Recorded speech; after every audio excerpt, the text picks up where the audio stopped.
This is the Business Leadership Series Minute with your host, the best-selling author of Don't Buy a Duck and founder of MarketingStrategyHero.com, Derek Champagne. You talk about understanding category design before your competitor does.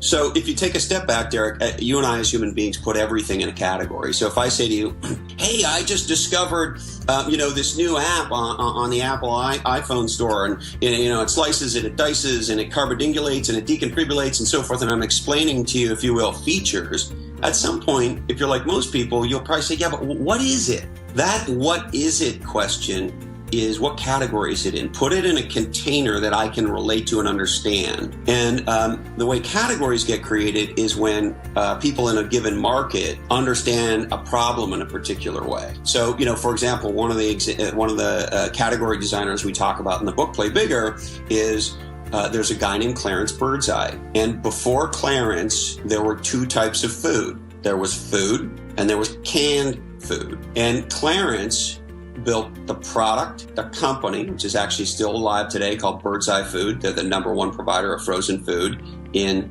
America today. And he created a whole new category that is, for most of us, an entire aisle in our grocery store called frozen food. But he didn't make the mistake that a lot of entrepreneurs make, Derek, which is most entrepreneurs pull two big levers when they're trying to be legendary in their life and in their business: product and company. So I build what I hope is a legendary product, in the Birdseye case, a new type of food. And I build what I hope is a legendary company and business model to deliver that product. And then I just hope the world gets it. And if I do any marketing, the marketing I do generally is branding. I scream my name so that you'll know my name. Well, guess what? Clarence, in order for frozen food to become the giant market category it is today, he had to get the world to accept his point of view, and around a particular problem, which is, in this case, how come we can't get fresh tasting vegetables in February?